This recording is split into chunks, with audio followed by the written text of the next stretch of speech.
as suas Bíblias na carta que escreveu aos Hebreus, capítulo de número 11.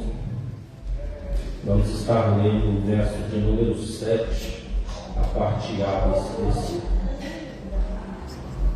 Hebreus 11, verso de número 7.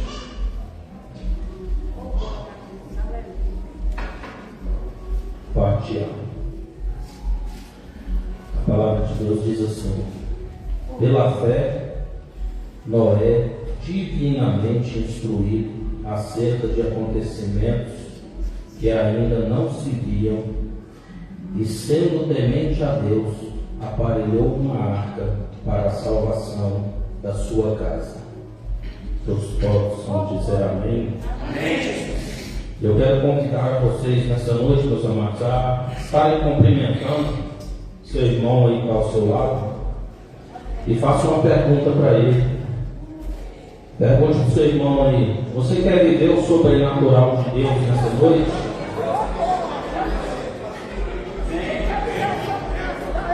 Só que tem que para viver o sobrenatural de Deus nessa noite, você vai ter que se dispor a andar a segunda milha. Fala para o seu irmão aí: para viver o sobrenatural, tem que estar disposto a viver a segunda milha. Podeis assentar, amados. Glória a Deus. Glória a Jesus.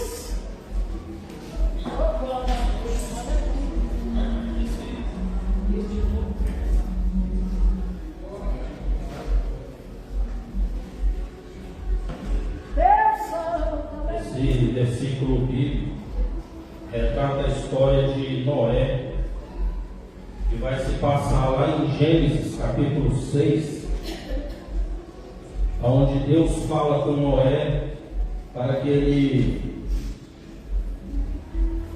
viesse fazer a arca, que Deus iria trazer um grande dilúvio à terra.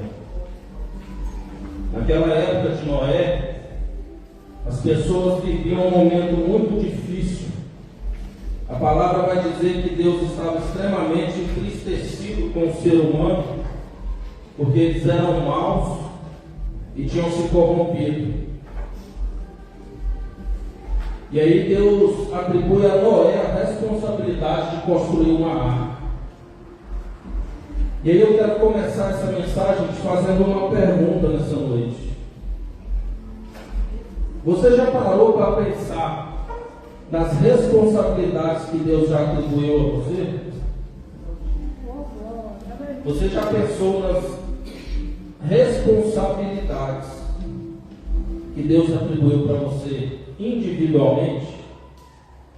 Porque a responsabilidade de Noé, meus amados, era construir a arca. Mas qual é a minha responsabilidade no reino de Deus? E qual é a sua responsabilidade no reino de Deus?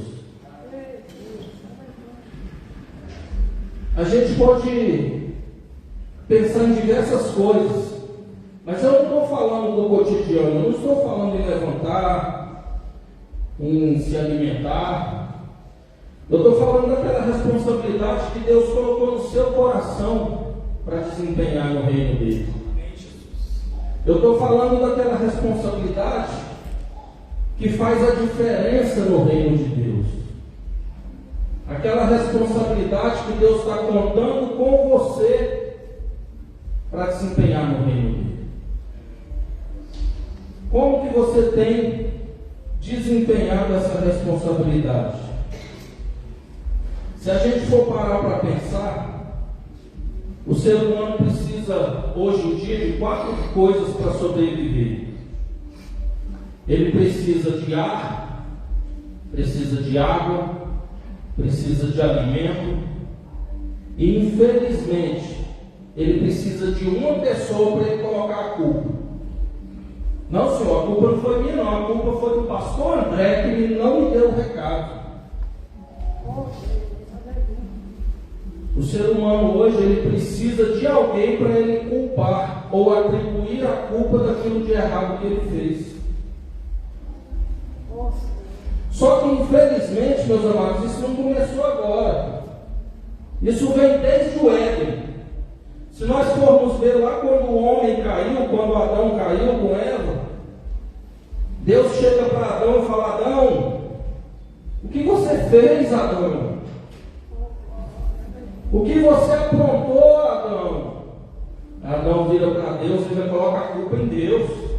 Ah, Senhor, foi essa mulher que o Senhor me deste aí que me fez comer do fruto. A culpa do pecado de Adão foi de Deus. Foi Deus que deu a mulher que fez ele pecar. E aí Deus chega para Eva e vai confrontar ela. Eva, por que você comeu, Eva? Ah, Senhor, a serpente me enganou.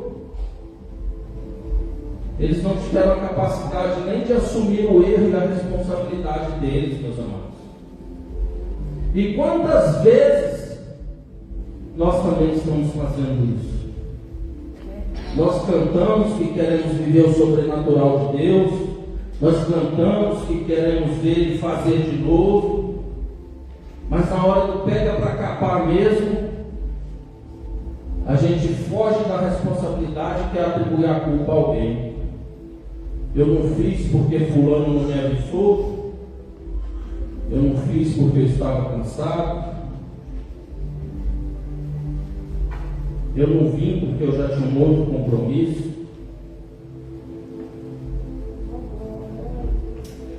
Nós replicamos as desculpas de Adão e Eva. Só que também nós temos exemplos na Bíblia de pessoas que não fugiram das suas responsabilidades. E um personagem da Bíblia que eu admiro muito, que ele não fugiu das suas responsabilidades, é José. Vocês já pensaram que José tinha tudo para dar todas as desculpas possíveis e cabíveis? Mas em momento nenhum ele se eximiu da responsabilidade dele. José foi um jovem que foi traído pelos seus irmãos. Ele foi vendido como escravo. Ele foi tentado pela mulher do seu senhor. E aquela mulher tentava ele de todas as formas. Ela falava com todas as letras: José, eu quero me deitar com você. E ela perseguia José de todas as formas. Eu fico lendo aquele texto, imaginando o inferno que José estava vivendo dentro daquela casa, com aquela mulher perseguindo ele em todos os lugares que ele ia. Mas sabe qual a diferença de José para Adão, e muitas vezes para nós hoje? É que José tinha um propósito. José tinha um compromisso com Deus. E quando aquela mulher propõe para José aquela situação, a resposta de José para aquela mulher é a seguinte: como poderia eu então cometer algo tão perverso e pecar contra Deus? José colocou Deus em primeiro lugar.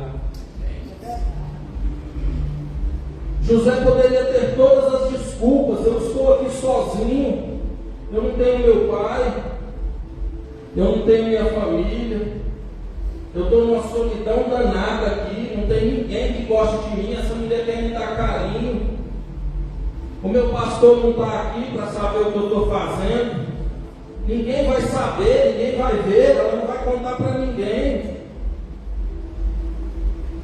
Mas José se manteve íntegro e reto na presença de Deus. E nós muitas vezes, meus amados, por muito menos, nós abrimos mão de Deus em nossa vida. Muitas vezes por causa de um único fruto, sendo que nós temos todo o jardim à nossa volta para comermos, nós abrimos mão da presença de Deus nas nossas vidas por um único fruto, por uma única proposta, por uma única mentira.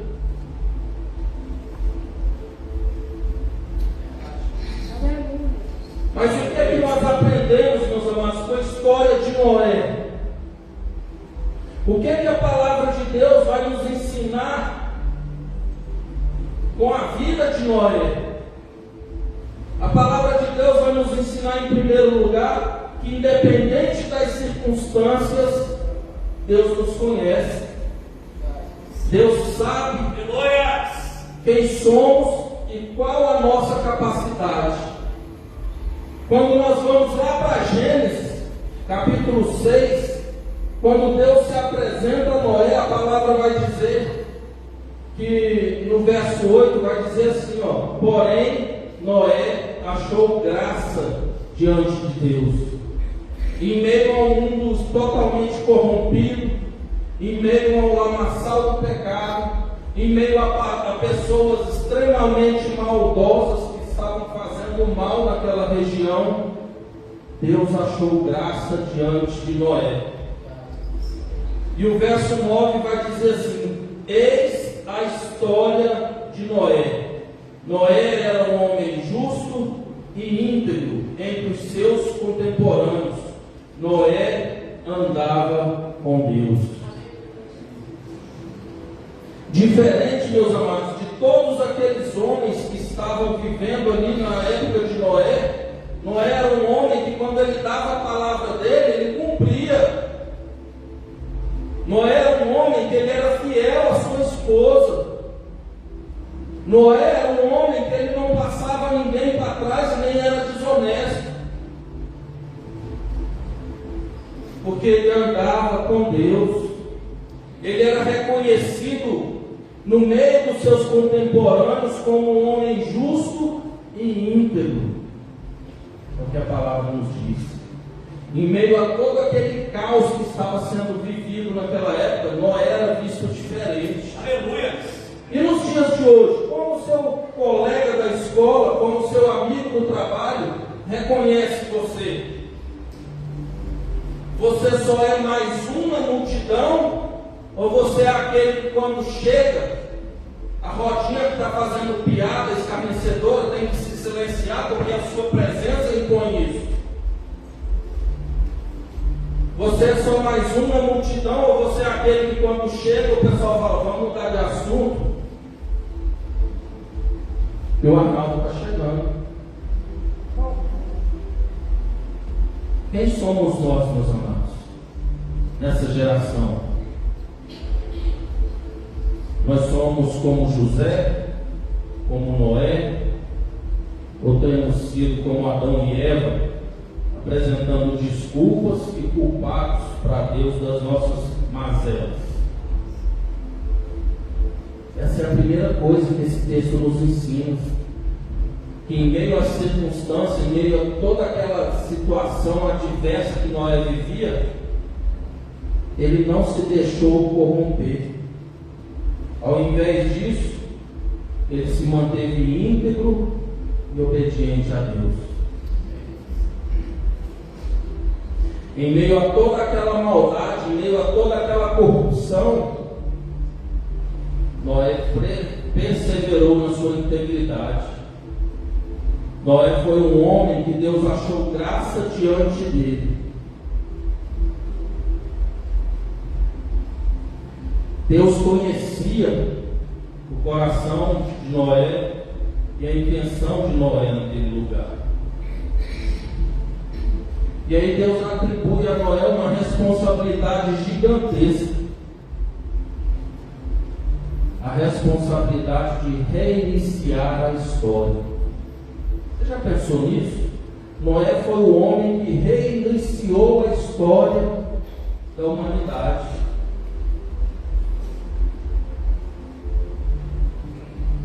O que você faria no lugar de Noé se houvesse um grande dilúvio e só sobrasse na terra você e sua família?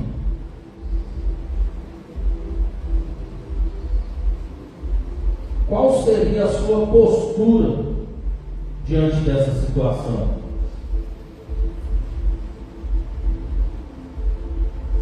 A segunda coisa que a gente aprende na história de Noé é que Deus chamou Noé para viver o sobrenatural. Deus convidou Noé para viver o sobrenatural na terra. Meus amados, eu vou ser bem sincero com vocês.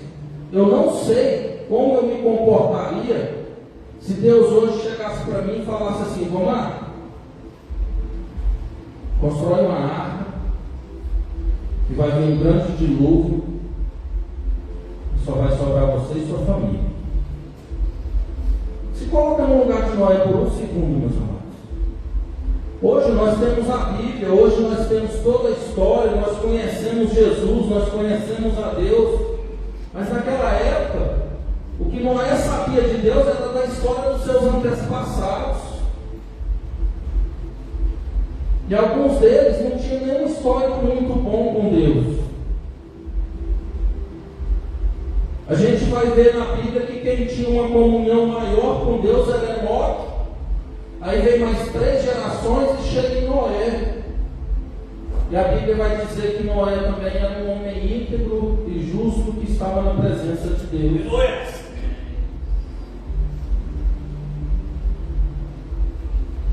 Mas Noé creu. Noé acreditou na palavra de Deus e começou a construir aquela arca. A palavra de Deus, ela não é clara em quanto tempo demorou para que aquela arca fosse construída. Algumas pessoas dizem que é 100 anos, outras dizem que é 120 anos. Eu, particularmente, eu acho que é menos tempo, por causa de 2 coisas que tem aqui na Bíblia. Que no verso 32 do capítulo 5, diz assim: era Noé da idade de 500 anos e gerou a Sem, Cã e Jafé. Então, quando ele tinha 500 anos, ele teve os filhos. E aí vai dizer que quando entrou na arca, ele tinha 600 anos. E seus filhos já eram casados. Quando Deus falou com Noé que iria fazer isso, os filhos dele já eram casados. Então eles já eram homens. Então não dá para ser os 100 anos. Mas foi bastante tempo. Porque nos dias de hoje, se for construir uma arca, mesmo com toda a tecnologia que nós temos, vai demorar tempo uma arca daquele tamanho. Imagina na época do Noé, com as ferramentas rudimentares que tinha. Para a época foi uma construção assim gigantesca. E nunca tinha chovido na terra, meus amados. Você já parou para pensar? A chacota que não devia ser com Noé. Noé lá construindo uma arca e falando: não, vou construir uma arca que vai vir um dilúvio e vai acabar com tudo aí, com água. Você é louco, Noé, nunca nem choveu. Você está maluco? Mas Noé em nenhum momento duvidou do que Deus tinha dito para ele. E nos nossos dias, meus amados, o que nos impede de viver o sobrenatural de Deus é isso, porque nós temos todas as provas na nossa frente e nós duvidamos, nós questionamos, nós inventamos desculpas.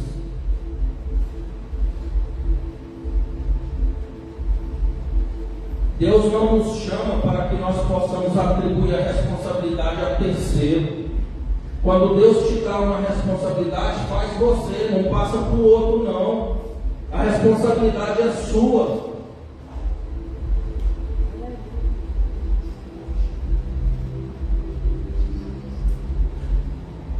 E Noé assumiu aquela responsabilidade e manteve-se íntegro na presença de Deus, com o seu propósito firmado ali, ó.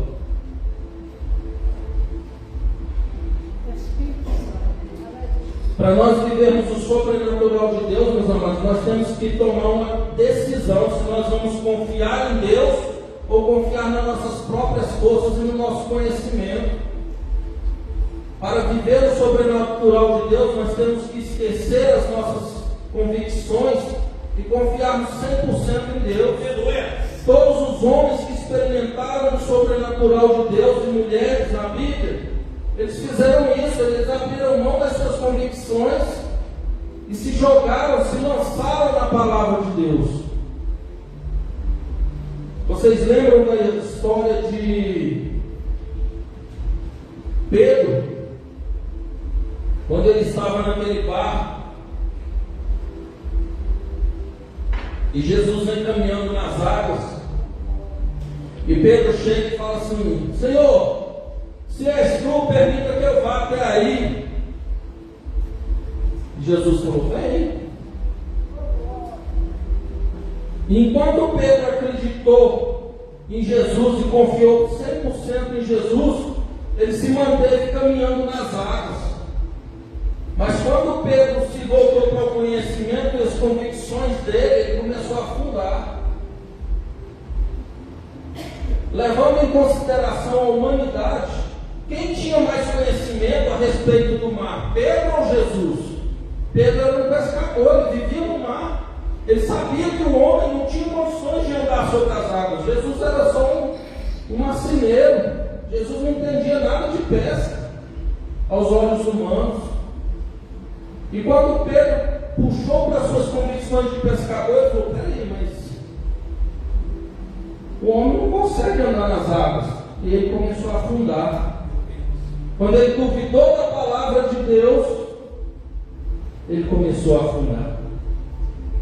E muitas vezes é assim conosco, meus amados.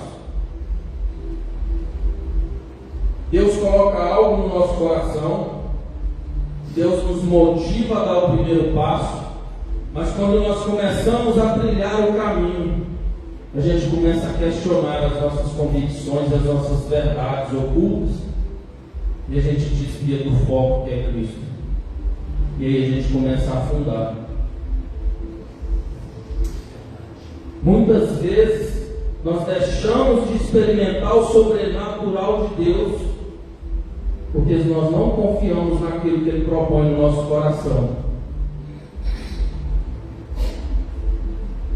E Deus está nos chamando essa noite, esperando ouvir de nós: eis-me aqui, Senhor. Fala que o teu servo ouve. É isso que Jesus está esperando de mim e de você nessa noite. O eis-me aqui. Fala que o teu servo ouve.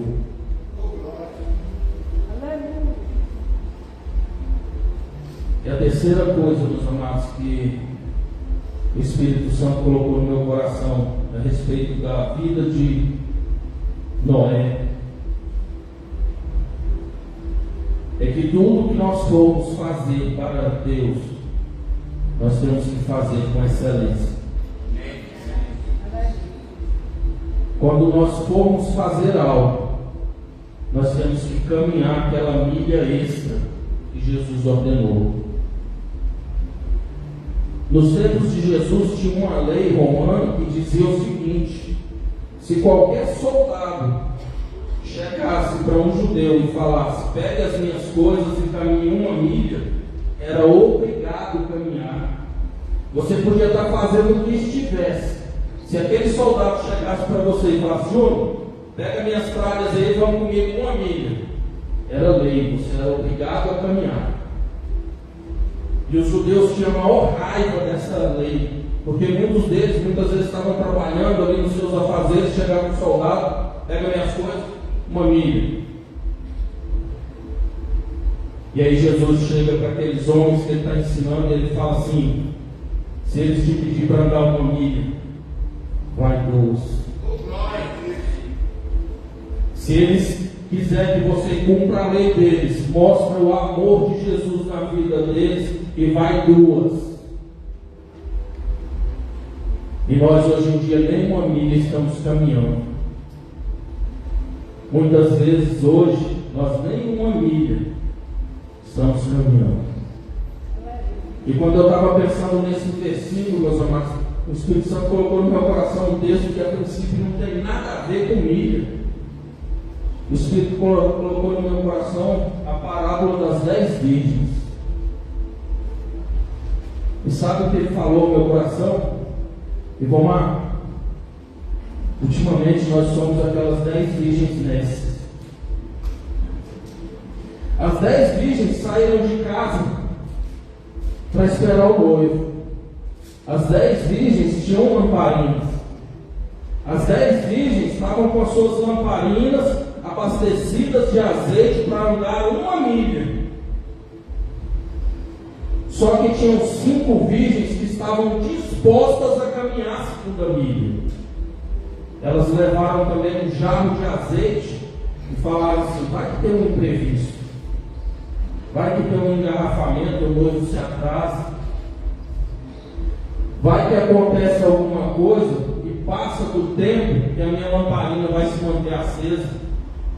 Eu vou levar a reserva da minha 2ª milha aqui comigo. Eu estou disposto a caminhar 1 milha, mas se atrasar eu caminho 2.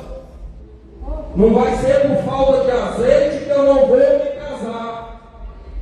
Não vai ser por falta de azeite que eu não vou entrar nas bodas. E quando chegou 1 milha, aquelas outras 5 virgens que tinham levado o azeite só para a caminhada inicial, as lamparinas começou a apagar. E aí elas se desesperam e vão para as outras e falam: me dê um pouco do seu azeite.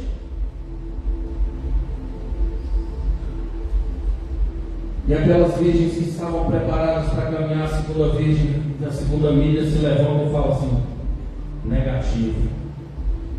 Essa reserva é para a minha 2ª milha, que eu saí de casa preparada para isso.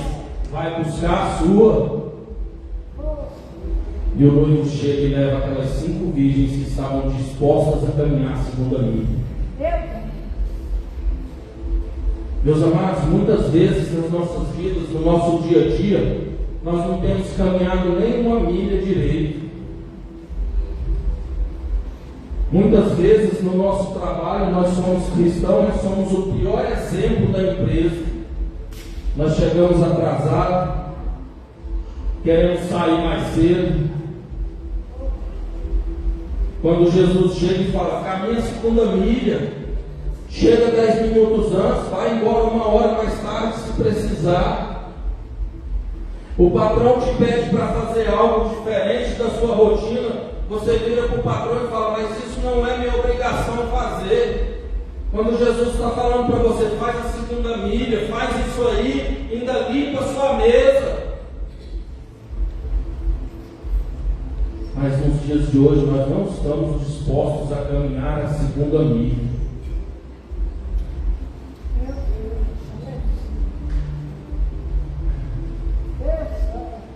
Como nós temos nos comportado, meus amados, diante das nossas responsabilidades?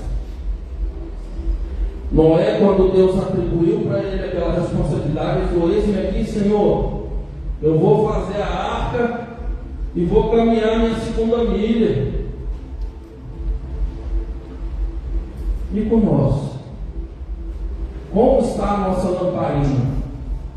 Como está a nossa reserva de azeite?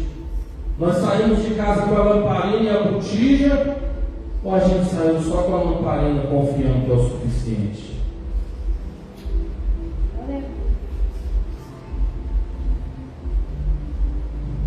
O nosso nível de excelência, meus amados, ele deve ser buscado como cristão. Tem aquele cristão medíocre, que é aquele que está mediano ali, que está igual a todo mundo. E tem um cristão de excelência. O cristão de excelência é aquele que chega meia hora antes do culto e dá uma olhada para ver se não está precisando limpar as cadeiras, se não tem que repor alguma coisa. O cristão de excelência que caminha a 2ª milha é aquele que, quando o irmão falta no domingo, quando não faz no domingo mesmo, porque às vezes pode achar que está tarde, na segunda-feira liga para aquele irmão e fala assim: ô meu irmão, eu senti a sua falta, o que aconteceu? Você está bem? Está doente? O cristão de excelência, meu amado, é aquele que, quando o seu irmão está com problema, ele dobra o joelho e ora por aquele irmão, mas não para só na oração. ele vai na casa daquele irmão, faz uma visita para ele liga para aquele irmão durante a semana, pergunta como é que ele está, se ele melhorou, se está precisando de alguma coisa. Isso é caminhar segundo a Bíblia. Mas infelizmente hoje, eu e você, nós temos sido cristãos medíocres. Medíocres que eu falo não é no lado pejorativo da palavra, é aqueles que estão na média, que está igual a todo mundo e acha que é o suficiente.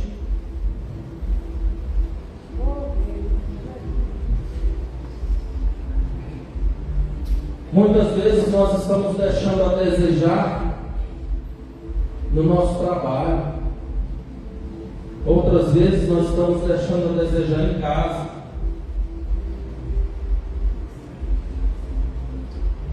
Outras vezes nós estamos deixando a desejar aqui na igreja.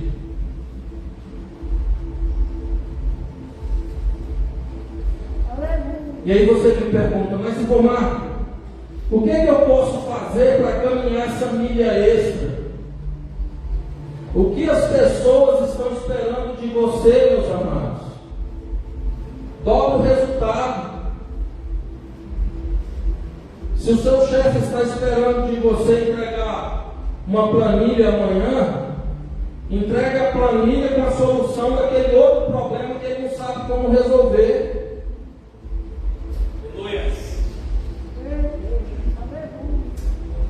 Se o seu pastor te chamou para encabeçar um projeto, encabeça aquele projeto e busca todo mundo para trabalhar contigo.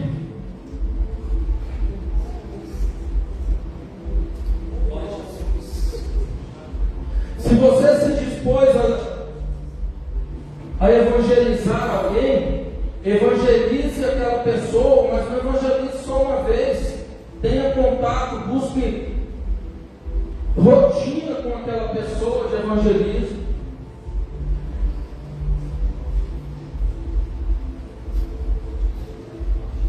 Jesus, quando ele esteve aqui na terra, ele escolheu 12 apóstolos e ele criou discípulos. E para discipular aqueles homens, ele teve 3 anos ao lado daqueles homens ensinando. E hoje a gente quer evangelizar alguém, falar meia hora para a pessoa e abandonar ela à própria sorte. Nós temos que discipular aquelas pessoas que a gente evangeliza. Mas como fazer isso se a gente não se dispõe a andar a milha extra?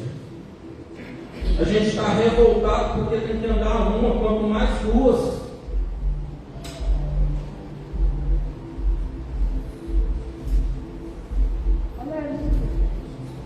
Meus irmãos, vá onde ninguém está indo. Faça o que ninguém está fazendo. Seja a diferença para o seu vizinho. Seja a diferença na sua casa. Seja a diferença na sua igreja. A gente tem uma facilidade muito grande de atribuir responsabilidade ao outro, como eu falei no início.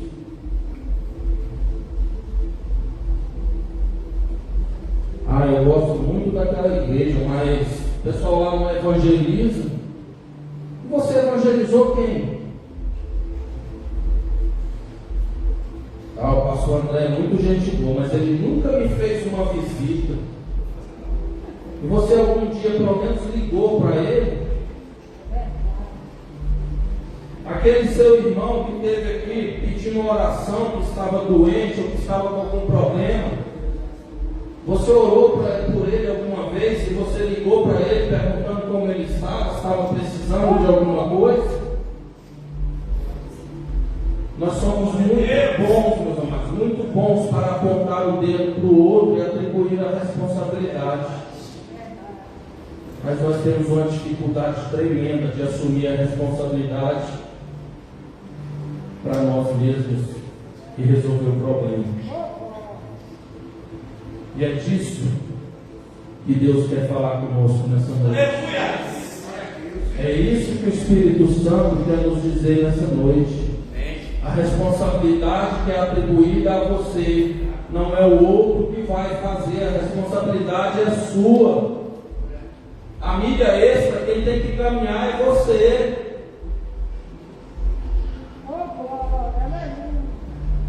Sabe qual é a diferença de quem está na média e quem se supera? É andar a milha extra. É aquele aluno que o professor dá aula na sala de aula e chega e fala assim no final da aula: se vocês quiserem saber mais sobre esse assunto, vocês leiam tal livro.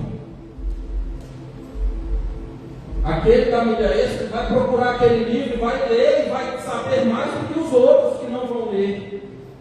Essa é andar a segunda milha.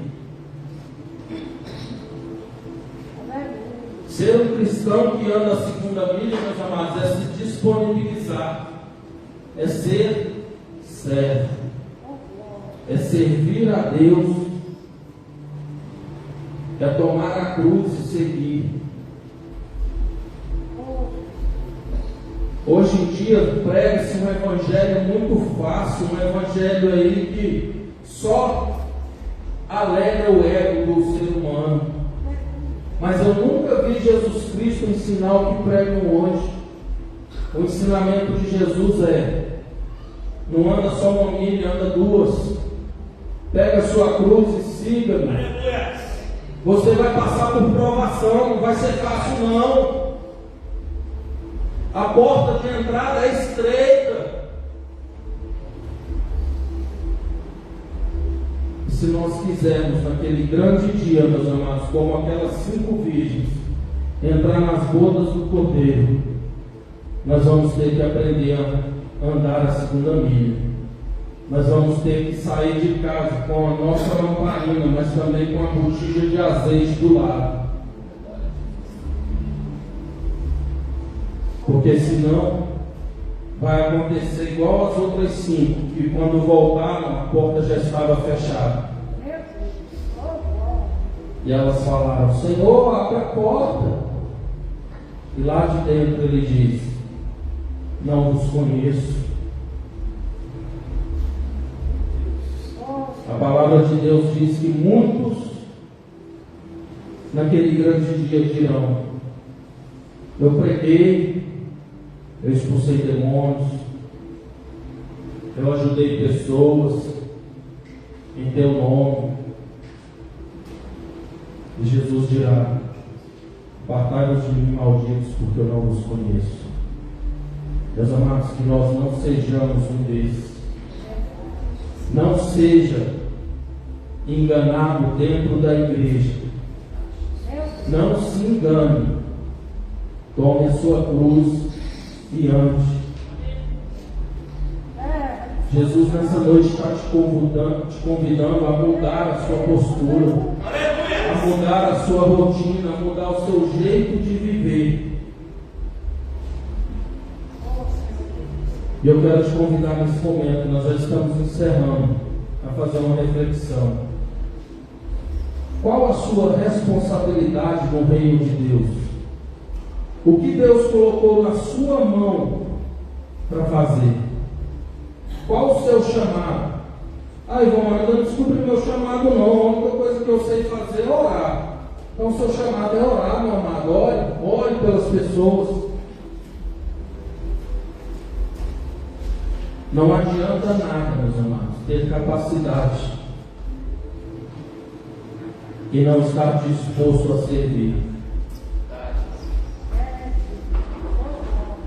Deus ama os capazes, mas Ele prefere aqueles que se dispõem a fazer. Aleluia! Não adianta nada você ser capaz de fazer e acontecer se você não se disponibilizar. Se disponha nessa noite. Se coloque na presença de Deus. Porque a obra de Deus é feita por aqueles que estão disponíveis para Deus. Eu quero